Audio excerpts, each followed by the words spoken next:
Olá pessoal, a paz do Senhor, bom dia a todos.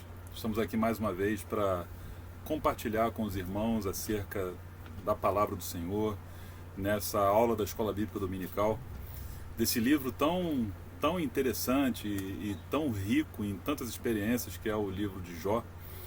E hoje nós vamos falar sobre o drama de Jó, que é a lição número 4. O texto áureo é Jó, capítulo 2, versículo 21. E disse: Nu saí do ventre de minha mãe, e nu tornarei para lá. O Senhor deu e o Senhor tomou. Bendito seja o nome do Senhor.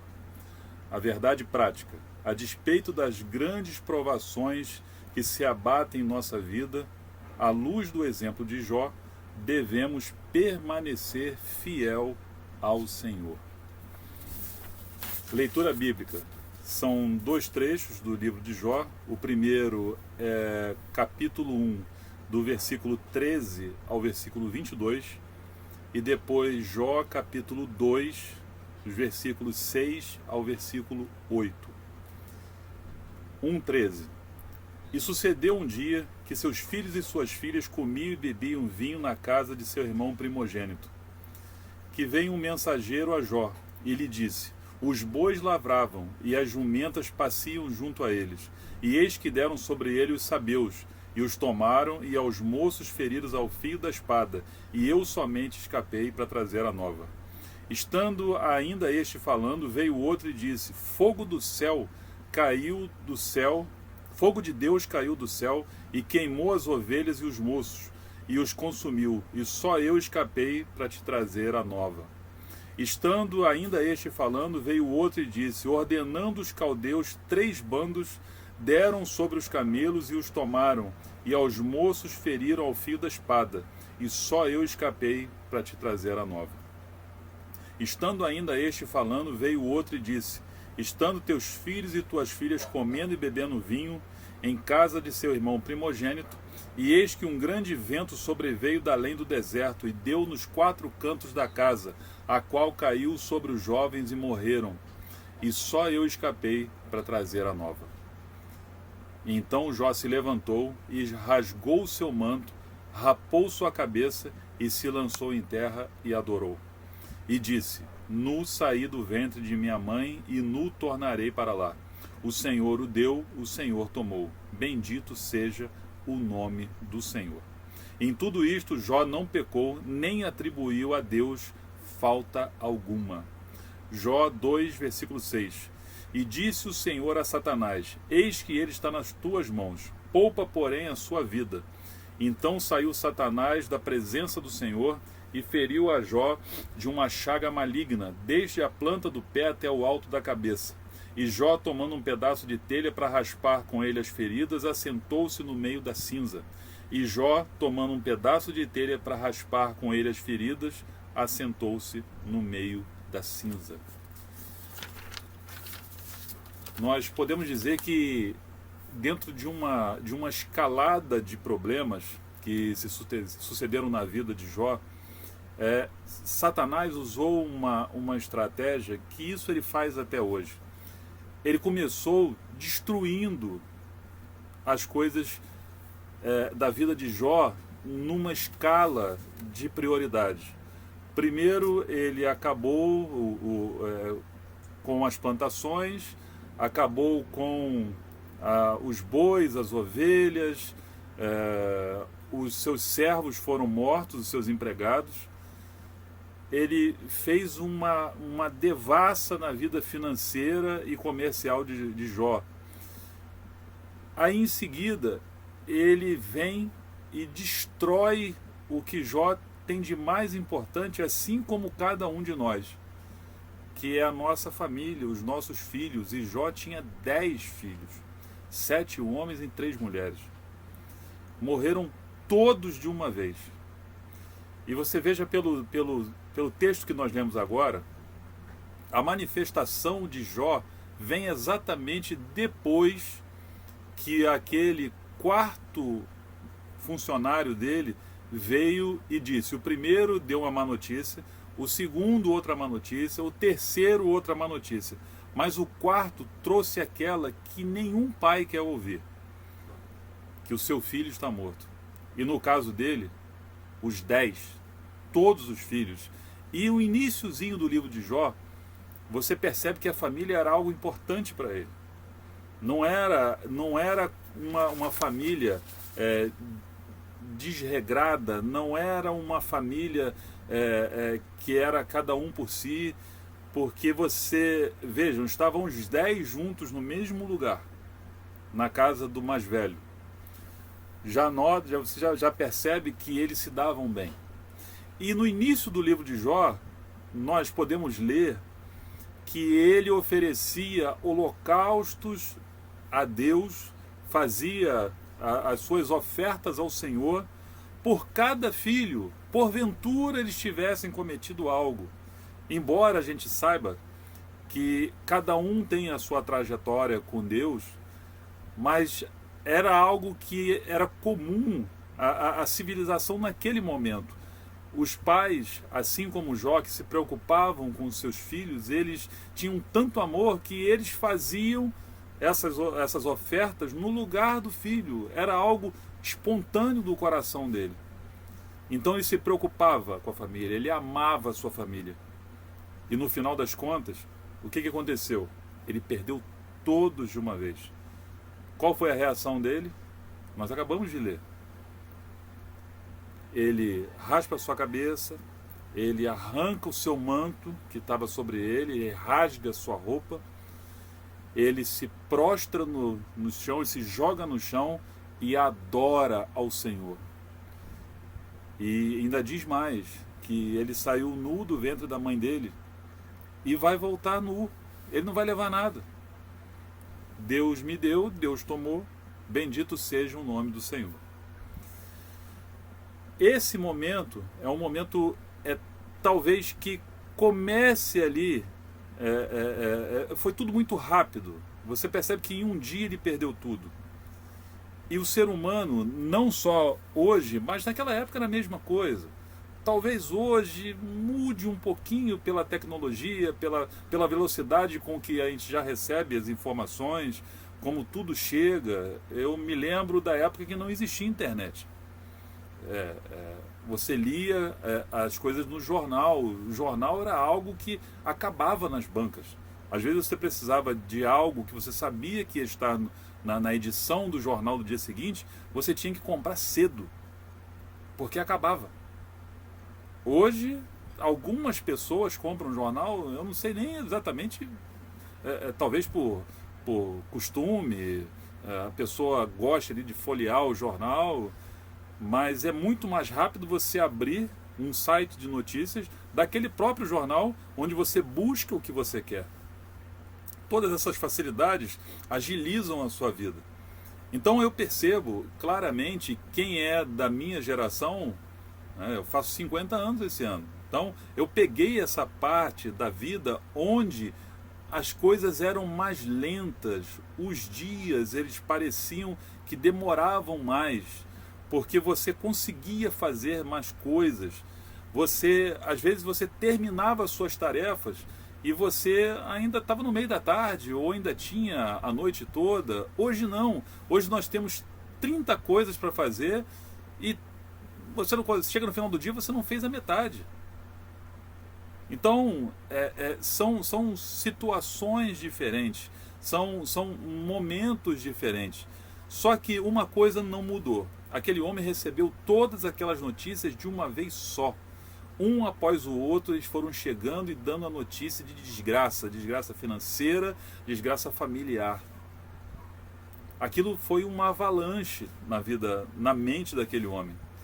E a primeira reação dele talvez seja a reação que nós precisamos aprender a ter no momento da tragédia, no momento da dor, no momento da dificuldade, que é adorar o Senhor.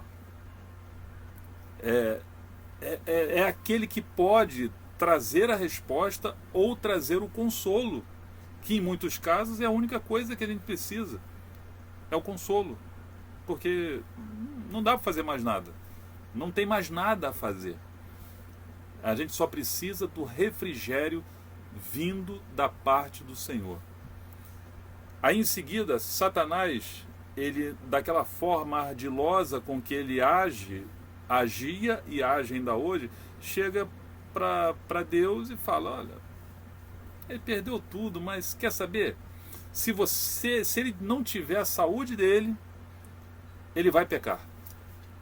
E Deus dá essa permissão, porque Deus conhecia a essência da criação, a essência de quem era Jó. Ele foi criado por Deus e Jó o adorava.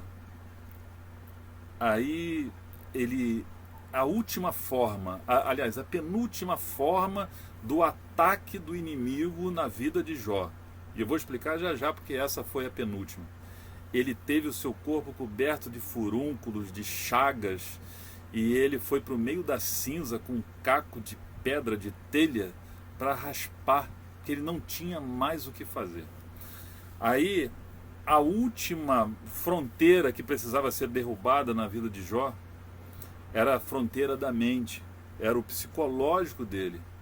Aí começa a ação. Primeiro, e nem pode dizer que ela foi usada pelo inimigo. Não dá nem para dizer isso. Porque assim como Jó, ela sofreu todas aquelas perdas, principalmente dos filhos. A mulher dele manda ela amaldiçoa esse Deus e morre. Você ainda retém a tua sinceridade? Não é possível. Você perdeu tudo, a saúde, o dinheiro, a família, e você ainda retém a sinceridade a esse Deus? Amaldiçoa ele, morre. E ele responde para ela. É como uma louca você fala: recebi o bem do Senhor, não receberei o mal. Primeiro ataque. Segundo, vem os amigos que supostamente ou de uma forma inicial vieram para ajudá-los. Porque, veja, o texto vai dizer que aqueles homens vieram e ficaram uma semana sem tirar uma palavra de Jó, sem tentar falar com ele. Só se condoeram com Jó. Ficaram sentados com ele uma semana.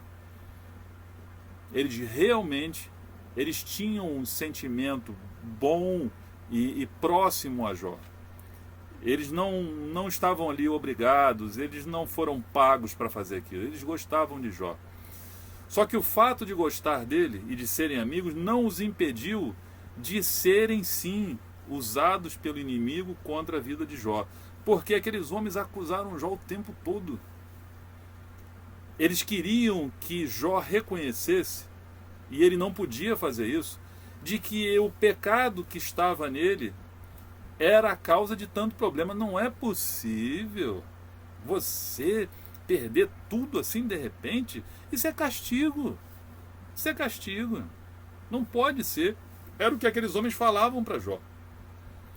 E Jó entra numa batalha verbal com eles, e essa batalha verbal chega um momento em que você percebe que ela se volta para Deus também. Jó não foi paciente até o fim.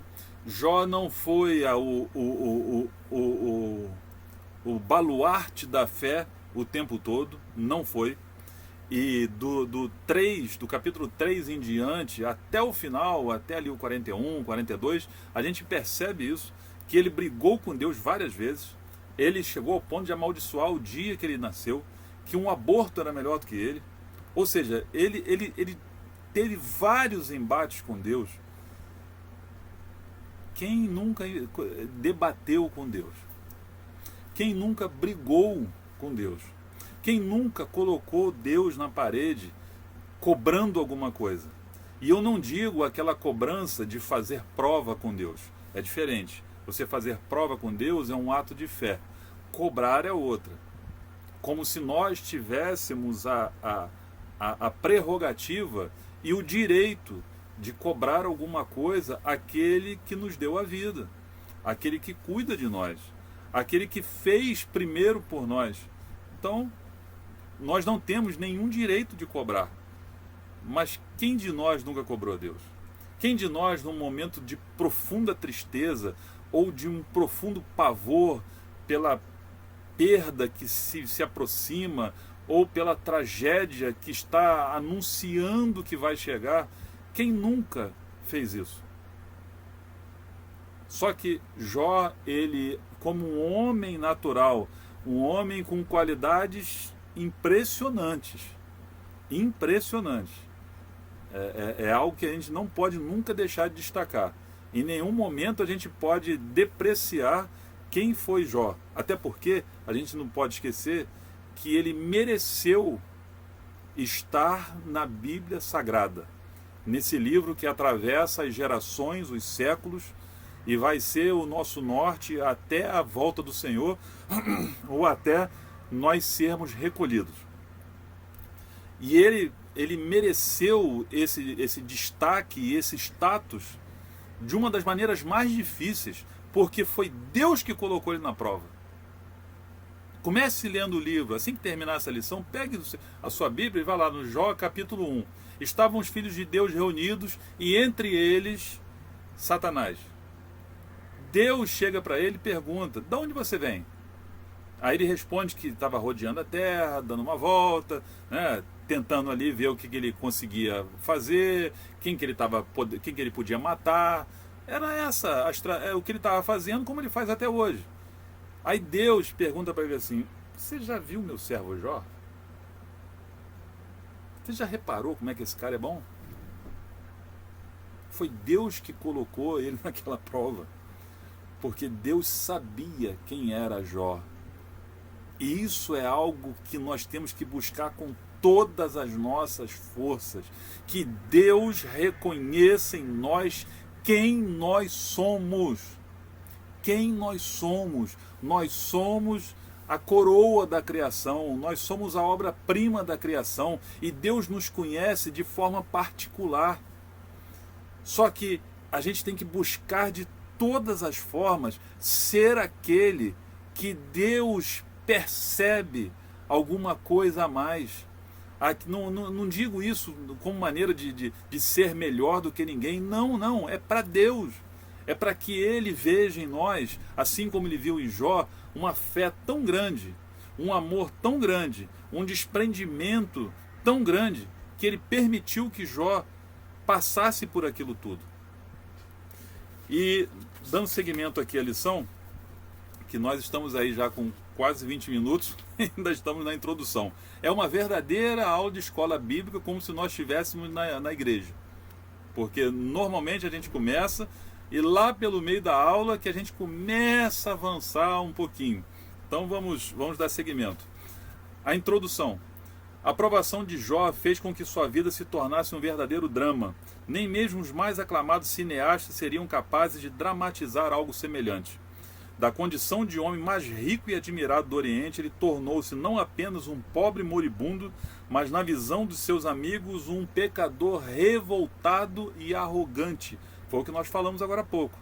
Aqueles amigos dele que gostavam dele não conseguiam acreditar humanamente que Jó não tivesse cometido algo que merecesse aquele castigo todo. Eles não podiam entender isso. Era além das expectativas, além do racional daqueles homens. De uma vida abastada, piedosa e fraternalmente estruturada, Jó mergulhou em um mar de calamidades. De repente tudo se desmoronou, os rebanhos foram roubados e dizimados, os empregados foram assassinados e outros mortos em desastres aparentemente naturais.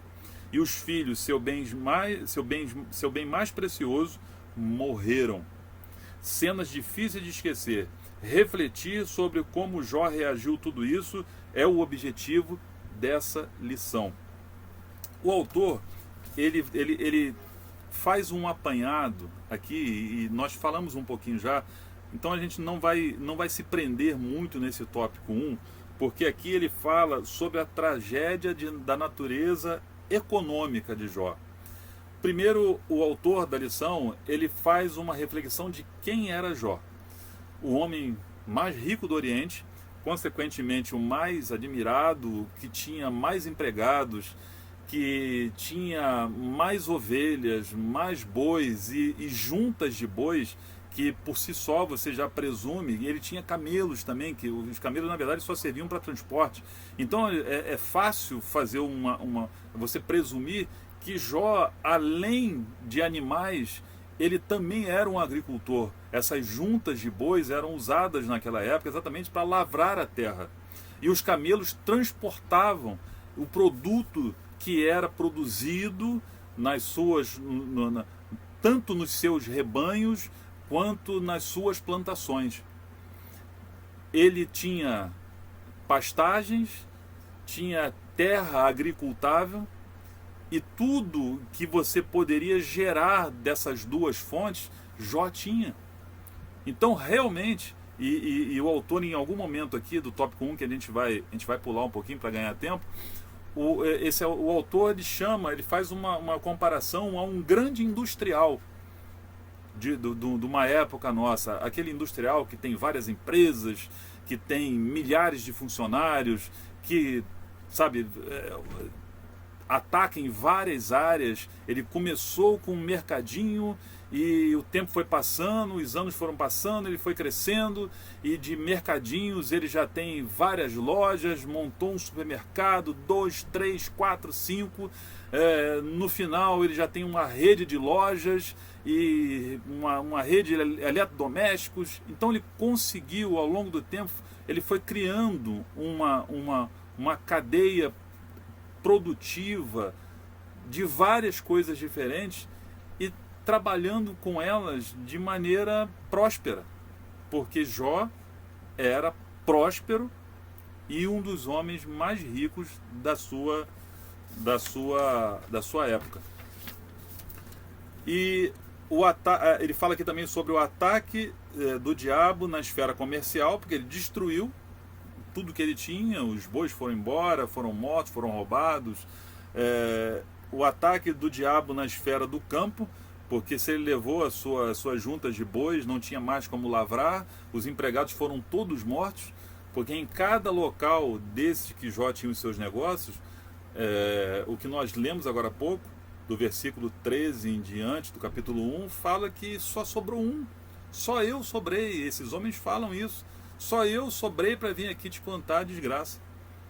Então, de centenas, talvez milhares de empregados, todos morreram. Então ele não tinha mais o que fazer. Ele perdeu, ele estava falido. Ele não tinha mais como fazer nada na esfera comercial e na sua atividade do campo. Aí nós passamos para a tragédia de natureza familiar.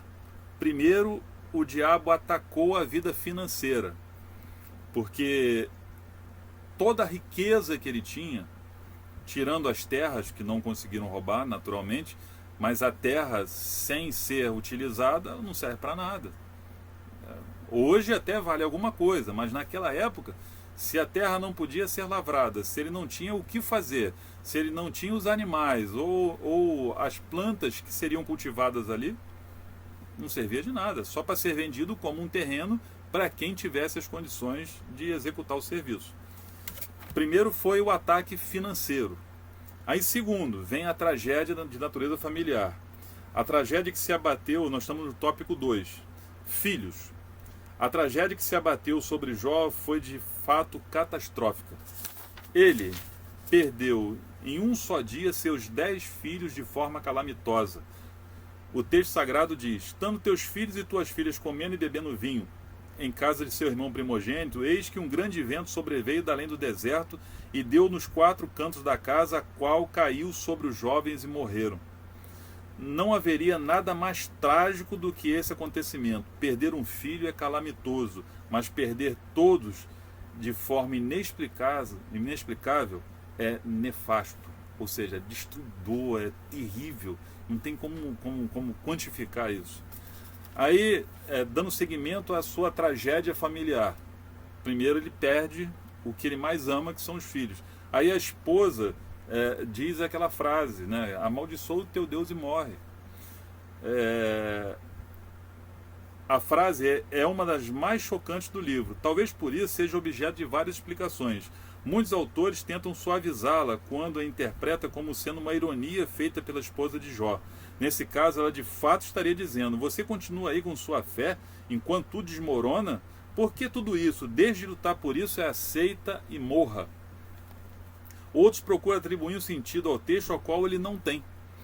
Para estes, a esposa de Jó não estava mandando amaldiçoar Deus, mas orientando a Jó a louvá-lo e morrer em paz, que obviamente não é o caso, porque as evidências do texto depõem contra esse entendimento. A reação de Jó ao dizer que sua esposa falava como uma louca confirma esse fato. Ela realmente o que ela sentia no seu coração e na sua mente, olhando em volta, tudo destruído, e o seu marido sentado no meio da cinza, com um pedaço de telha na mão, raspando ferida, ela chegou de maneira, a gente pode dizer até de maneira honesta para ele.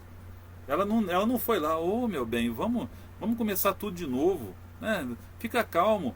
Ela estava destruída também, irmãos. Ela estava destruída.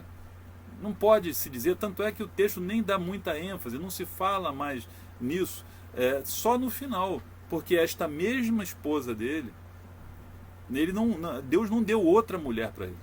Foi a mesma esposa que deu filhos e filhas novamente. Lá no final, tudo que ele perdeu foi restituído, e em dobro. Algumas coisas ele recebeu em dobro. Ele voltou a ser rico, e muito mais rico do que ele era. Ele voltou a ter filhos e filhas, as filhas mais bonitas do Oriente, com a mesma esposa. Não houve aqui nenhuma depreciação à esposa de Jó pelo fato dela ter falado isso. Não, e ela nem pode ser julgada por isso. Porque uma vez eu ouvi uma pessoa comentando comigo que Deus, ele tem nos seus ouvidos, é uma figura de linguagem, tá? Entendo. É que Deus tem nos seus ouvidos um filtro muito específico, que ele reconhece as bobagens que às vezes nós falamos no momento do desespero, e ele filtra isso nos seus ouvidos e não se deixa levar em conta aquele momento de terror que a gente passa, e às vezes a gente pode até atacar Deus.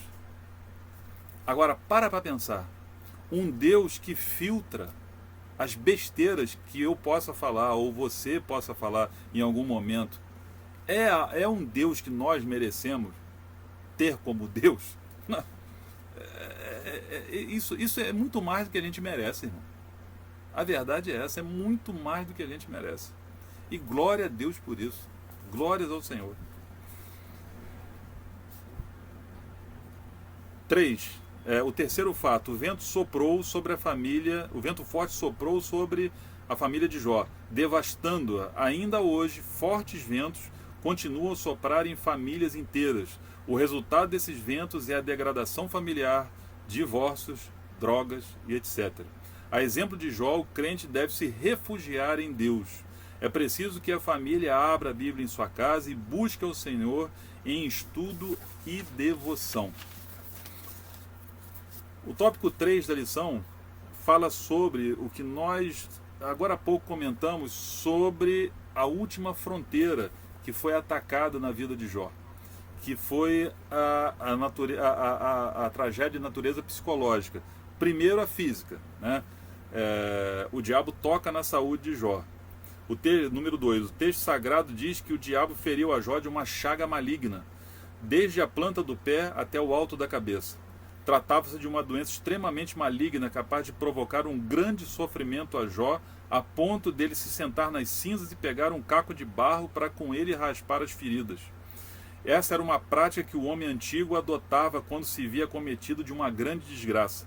Ele ia para um monte de cinzas, um local considerado imundo, onde os inválidos e dementes costumavam ficar. Ali ele esperava a morte entre cães, insetos e aves de rapina. Trágico. Saúde mental. Não há dúvida que, além de sofrimento físico, Jó também experimentou o sofrimento psicológico. Embora não haja nada no texto que nos permita dizer que ele entrou em depressão, não há como negar que Jó passou por uma grande tensão psicológica. Há vários textos no corpo do livro que permite fazer essa dedução, mas já no início da sua fala é possível perceber este fato. Ainda que mantivesse a sua fidelidade a Deus, o patriarca amaldiçoou o dia de seu nascimento, não vendo mais razão para que fosse celebrado. Só debaixo de forte pressão psicológica é que pessoas chegam a tal ponto. Ele faz aqui uma parte interessante, que ele diz que no texto não há nada que diga que ele entrou em depressão.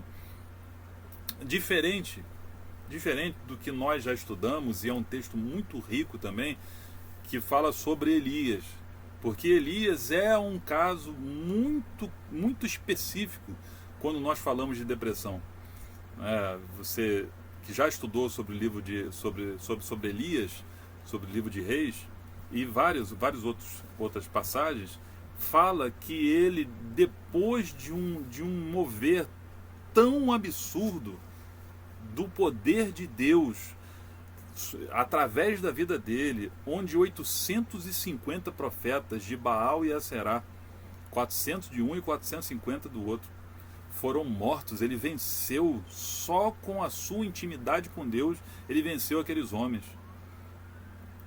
E logo em seguida, quando Jezabel diz que vai matá-lo, ele vai para a caverna, não quer fazer mais nada, não quer sair, não quer comer, pede para morrer, se lamentando, porque Deus chama ele na porta. O que você está fazendo aí? Ah, Senhor, eu estou aqui porque só eu sobrei. Só eu sobrei, sabe? Ninguém mais, está todo mundo morto, acabou.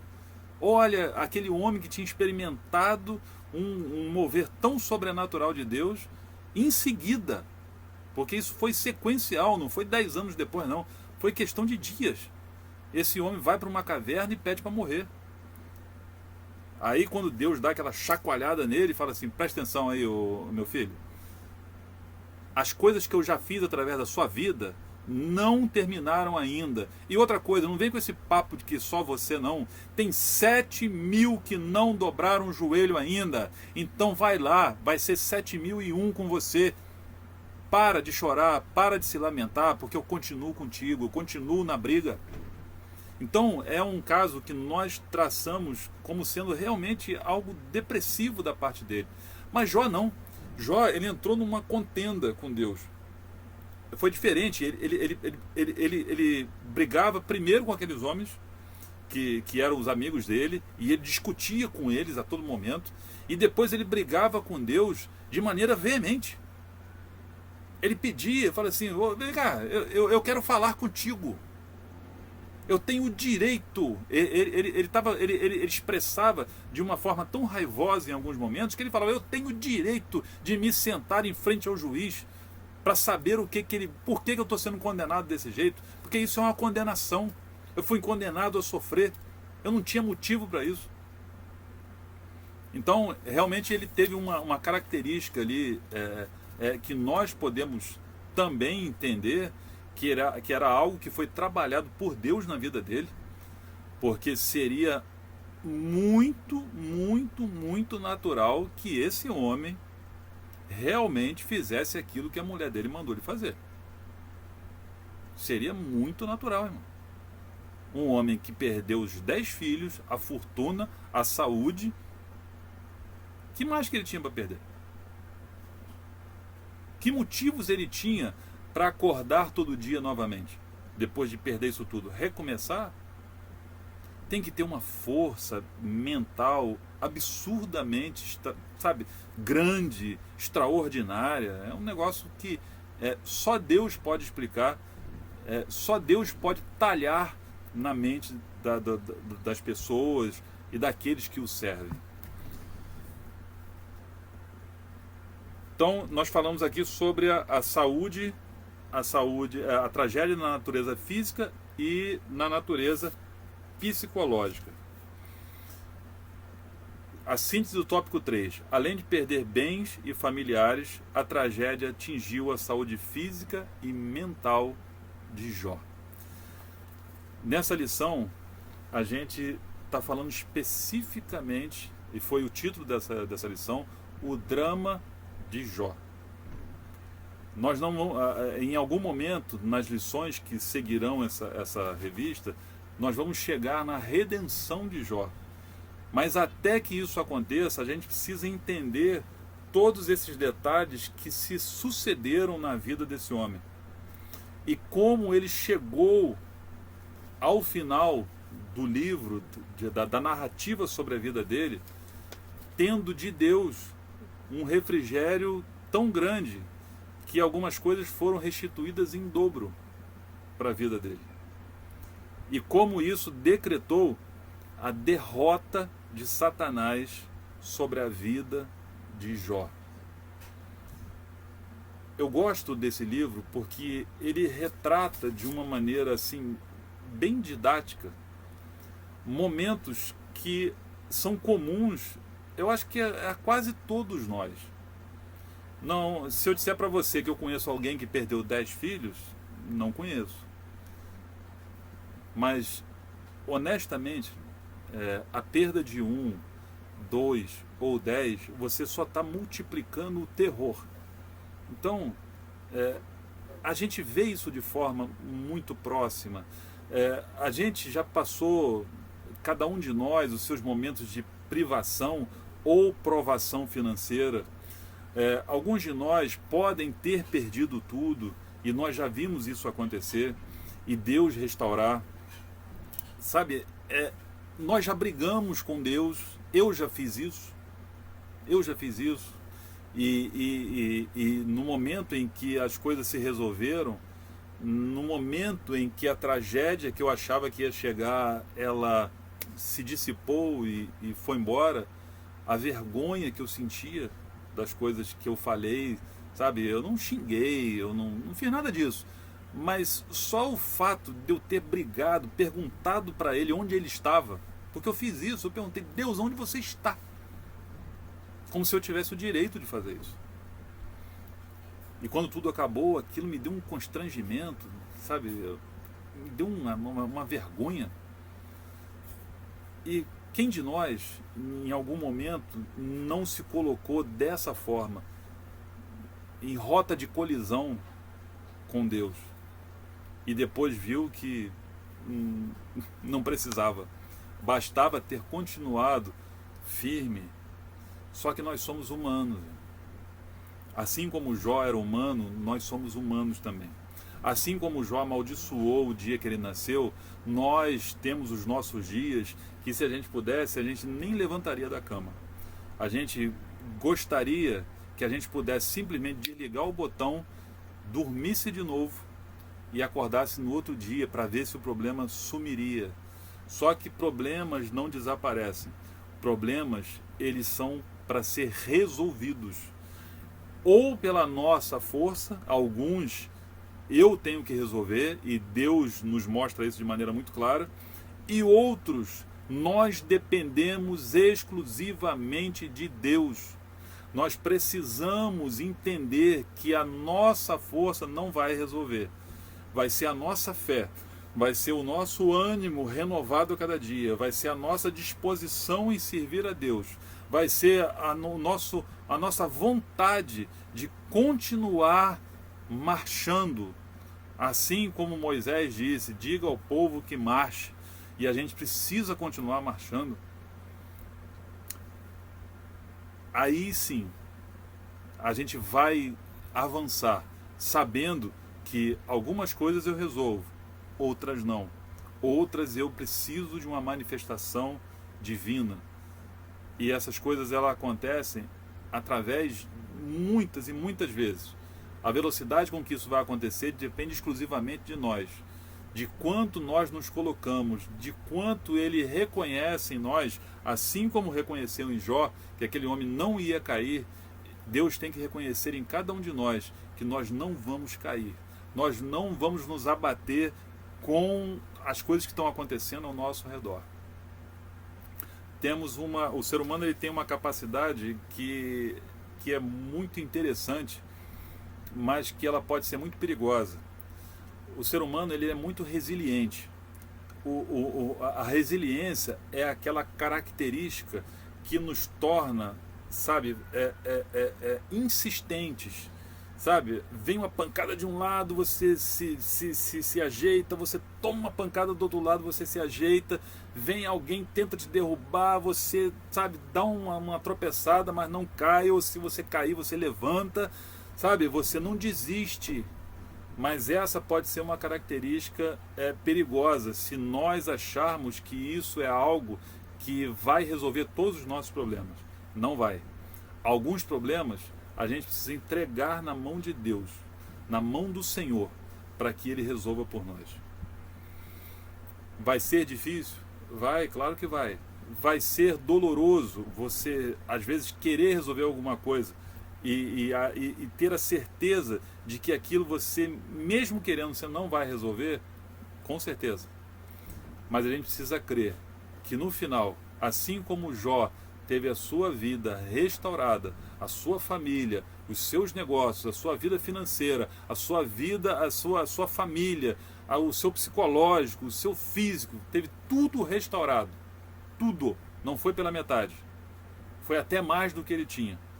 A gente precisa crer que aquilo que nós passamos também vai passar. A gente precisa crer que as coisas vão melhorar. A gente precisa crer que as situações adversas serão revertidas também na nossa vida. Eu espero que você tenha gostado. Essa aula, ela nos ensina muito que nós vamos ter sim sofrimentos, porque a Bíblia é o nosso manual, é da onde nós tiramos a nossa força e a nossa experiência através da nossa fé e daquilo que acontece com cada um de nós. Então a vida de Jó nos ensina de que mesmo em alguns momentos, quase caindo, reclamando, amaldiçoando até a sua própria vida, ele não desistiu, ele continuou de pé. E que você possa continuar de pé, que eu possa continuar de pé, e que juntos a gente possa fazer como a Bíblia nos ensina, um ao outro ajudou. Um ao outro ajudou. E com isso nós vamos seguir firme. Que Deus abençoe a sua vida, que possa te dar um dia abençoado junto com a sua família. Fique na paz.